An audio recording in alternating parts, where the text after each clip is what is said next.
college football fans, it doesn't get much better than this. Good weather on a Saturday night. Two top-ranked college football teams, and Boomer Sooner being challenged at Campus Corner in Norman.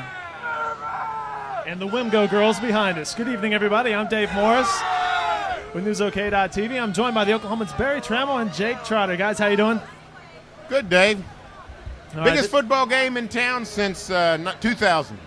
Since the Oklahomans pregame show, we're streaming it live on NewsOK.TV. It's sponsored by the Oklahoma Dodge dealers and the all-new Dodge Ram 1500. Never back down from a challenge. A lot riding on this game tonight. Number 5, Texas Tech, being hosted by number 2, Texas Tech, being hosted by number 5, Oklahoma. We're at Campus Corner, Norman, corner of Aspen Boyd.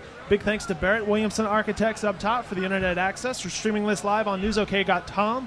So if you have any questions, feel free to submit them. And guys, let's get to it. Two top-ranked teams, both playing well. And how often do college football fans get a chance to see 3 potential Heisman guys in one game? Well, actually, me and Jake spent part of the week researching that very question. This is, I think, the biggest Heisman game in college football, not just OU, but in college football history since 1972, when in late November, OU Nebraska, the top 3 finishers in that Heisman race faced off on the same field in late November. Right, Greg Pruitt from OU and then Johnny Rogers and Rich Glover from Nebraska. It's been 20 years since 2 Heisman frontrunners have faced off in November, and that was Troy Aikman and Rodney Peete at USC-UCLA. Not only a big game in the national scene, I think the winner of this game takes control of the Heisman. All right, guys, like I said, we're streaming this live on NewsOK.com. Those watching at home, feel free to submit your comments, and fellas, we'll get right to the first user-submitted comment from Jason. Guys, who do you think needs to make the biggest impact for OU to win the game tonight? Jake, I think it's the defensive line. I think if you can get pressure on Graham Harrell, then Tech's offense becomes human. And Oklahoma for 8-9 years has done a pretty good job of pressuring Tech's offense. So if Gerald McCoy from the interior, who's fantastic inside pass rusher, blitz from the middle, if you can rush Graham Harrell, then that Tech offense loses some of its power. That's a big factor. I'll go to the other side of the ball. DeMarco Murray in the game against Texas, 7 carries, 6 yards. He needs to be big in this game like he has in the past 4 games, all big wins for OU. I think OU will be able to run the ball. Sooners have been running the ball great most of the year. The Texas game, a notable exception. When the Sooners can run, they're very hard to beat. Hey, Jake, you wrote in today's Oklahoman, in the Mike Leake era, Texas Tech is scoring 37 points a game. But against OU, Leach's Red Raiders have averaged just 20 points. And in Norman, Tech has scored more than 15 only once. You spoke with the OU coaching staff. What's their take? Well, they realize this is not the same Texas Tech team that's come to Norman in the past. It's a veteran team, returned 10 starters from last year, which was a good club, too, that beat OU in Lubbock. Graham Harrell is a 3-year starter. That's a rarity at Tech. They usually have guys start 1 year and then he graduates. So, but I think the big key is how they respond on the road. Tech has not won really a big game. You consider Kansas a big game. We found out the Jayhawks weren't all that good. They haven't won a big game on the road this year. Their big wins have come at home. It's going to be a challenge for that senior-laden Tech ball club. Guys, more questions from our online viewers. This one from California. Jim says, is there a specific defensive player that holds the key to slowing down Tech's offense?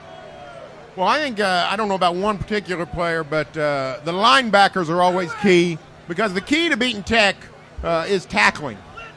Tech throws a lot of 3-yard passes that they want to turn into 8-yard gains. A lot of 6-yard passes they want to turn into 12-yard gains. If you tackle Tech, you neutralize them quite a bit, but sometimes teams don't tackle them so well.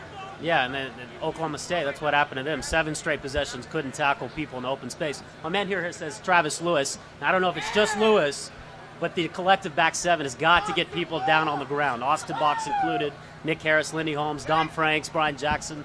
They have to tackle well. They can't let Crabtree get wild in the secondary and run in the open field. It's going to be a big key. Jake, will we see any strange defensive alignments for the Sooners? Nick Harris moved a middle linebacker for the Kansas game.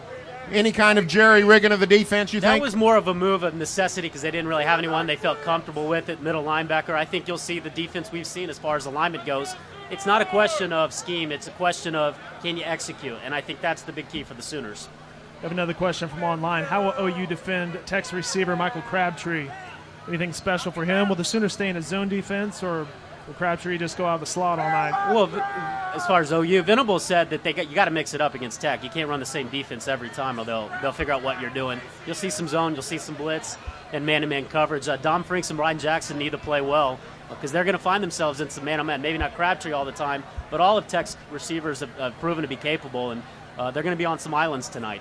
Here's the key to me. As far as Crabtree goes, the other guys are the ones that I'd worry about as much as Crabtree. He's going to get his. I mean, he's a fantastic receiver, virtually unstoppable. But it's those other guys that aren't the marquee receivers that can come up and bite you. Jake, you mentioned a little bit about this. We have a comment from LJ online here at newsok.com. What trick plays do you expect Coach Stoops to have ready for tonight's game? You know, I had a trick play in mind, and I don't know if they can really do it now. Manny Johnson was a high school quarterback in Texas, but the problem is his throwing arm is in a brace. I don't know if they have another receiver who can throw or not, but if they do, maybe a Ryan Broyles, get him in a reverse pass. They did it against Oklahoma State in 2003 and scored a touchdown. I see Stoops has liked the reverse pass in the past. It'd be a good time to run it. They haven't run it this year. I got two trick plays. I say put Lindy Holmes in the game and run a reverse pass, and then later in the game run the same play going the other way because Lindy is ambidextrous. And if he throws right-handed, you think, well, he won't throw going left. He can zing it about 40 yards with both hands. I don't know if we'll see that one tonight, but maybe. I don't know. You're watching the Oklahomans pregame show live from Campus Corner. We're streaming this live on newsok.com. Guys, we saw a guy in a T-shirt here earlier, and Bob Stoops spoke bluntly this week about the home crowd. We've been streaming these live all season long. This looks like the biggest crowd we've seen here at Campus Corner for a game. What do you think about Bob Stoops' comments this week in the home crowd? Well, I thought it was in poor taste of Bob, and I think it's going to work famously. I mean, I think the crowd tonight will be more juiced than it's ever been before. I think it came at a little bit of cost to Bob. I think he made some people mad who won't forget. Now, I'm not saying they can do anything about it, but, Bob wouldn't throw his assistant coaches or any of his players under the bus, but he seemed to throw his fan base under the bus. So I didn't think that was a great move. Yeah, he could have gone in two ways. He could have said, we need you this game, come up and be loud, or he could have done what he did, and that's basically use some reverse psychology. In the end, if Oklahoma wins and this crowd is loud, it's not going to matter. Better win, though. Lots of comments from our online users. This one from Gigi and Edmond. What effect will OU's special teams performance have on the game? Well, if they give up a kickoff return for a touchdown, they could lose it. It's certainly what happened at Texas. The Sooners don't want this to come down to special teams. No. They want to. In fact, you know how you used to play when you were kids? Sometimes you wouldn't kick off. Everybody just gets the ball, and there you go. Bob Stoops would vote for that. I used to throw off. Yeah, I think Bradford would do better than the Maybe guys so. they have kicking. And that leads us the Sooner special teams have been bad all year. It cost them the Texas game. If it happens tonight, give up a touchdown, give up two monsters kickoff returns, going to be tough to win. And I think OU will do its best to take the special teams out of the game. Late in the game, 4th and 2 on the 25, the offense is going to be going for it. They're not going to be trying to field goal, I don't think. That leads us to another question from Jason. If you were Coach Stoops and won the coin toss, would you risk kicking first or choose to receive the kickoff? I'd want the ball. Give me the ball. The answer to any question the refs ask Bob Stoops today or one of his players, the answer should be the ball. We want the ball. In the old days, Barry Switzer would go on defense. No, but you don't want to go on defense. No, you don't want to go on. Now, if Leroy and Dewey want to suit up tonight, then maybe go on defense. But until that happens, take the ball. All right, let's talk BCS. What is the implications tonight if Tech wins or if OU wins? We're going to learn a lot tomorrow. If Oklahoma were to win, everybody's going to be paying attention to those BCS standings because I think if OU is going to pass Texas, it's going to happen tomorrow. If it doesn't happen tomorrow, it might not happen at all. That's going to be very important to watch. The computers is going to be key. Does OU go from 5th in the computers to 1 or 2 with the win over Tech? If that happens, Sooners will be ahead of Texas, and I think they'll hold serve the rest of the way and play for the Big 12 and probably the national championship. The Sooners are in pretty good shape because historically, poll voters have rewarded winning late and losing early.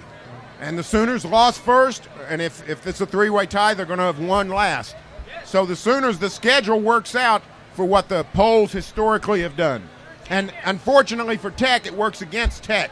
So just a quirk in the scheduling plays out in the Sooners' favor. I think Bob wishes he had a coach's vote since Mike Leach and Mac Brown both do. Probably. Yeah. And what about looking ahead to next week? Any letdown for the Sooners if they win tonight going into next week? I don't know. I wouldn't worry about that. I mean, I wouldn't. You got the number 2 team on the field tonight. I wouldn't worry about that. Hey, listen, if I'm an Oklahoma football player or coach, I'm not worried about what I'm having for late night dinner. What I'm doing tomorrow morning, I'm worried 100% about the Texas Tech Red Raiders because they are a load.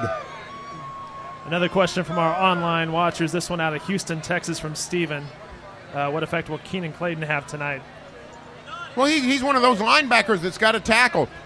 Oklahoma actually has a great defensive personnel for Tech. Whether that works or not, we'll see. But they've got fast linebackers that are almost safeties more so than linebackers. You know, if you're playing USC, that can be trouble. But if you're playing Texas Tech, it's exactly what you want. When Brent Venables decided to move Clayton to outside linebacker last year, this was the team he had in mind for, the Texas Techs of the world, because Keenan Clayton is essentially a safety playing linebacker who can tackle, and he's a perfect fit against teams like Texas Tech who spread you around because you can slide Keenan Clayton over there, whereas last year Ryan Reynolds had some problems sliding out on some of the slots. Not going to be a problem like it was last year. Another question from online, this one from Kinsey. What's the latest on Austin English?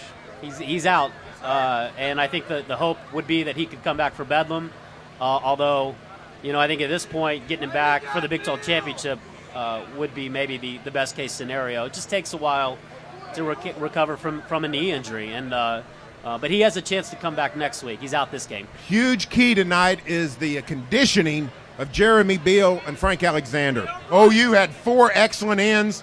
They're down to 2 with the injury to English and to Allen Davis. So Alexander and Beal are going to have to go full throttle all day long.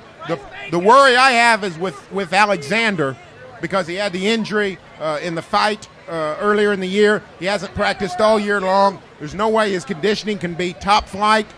He needs to play with a full motor all night long. And maybe the player to watch is Jeremy Beal. He's a rising star. I think he's one of the best young defensive ends in the Big 12. He needs to have a big game tonight, and he's going to have to play 80 snaps maybe. He needs to be ready to go.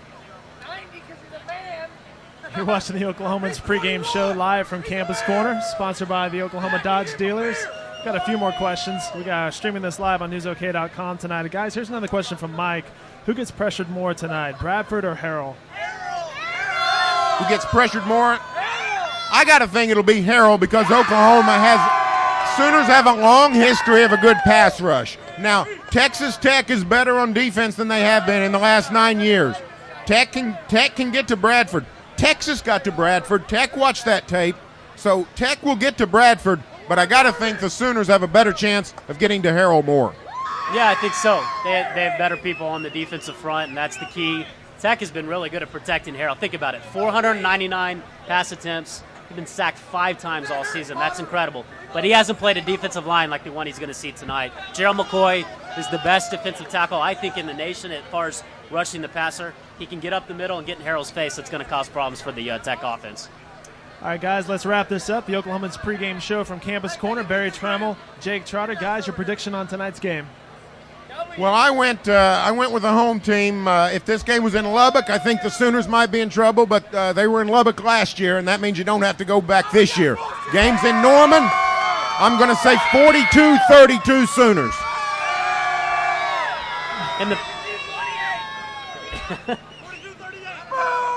In the past, this game has been a low-scoring affair, especially in Norman.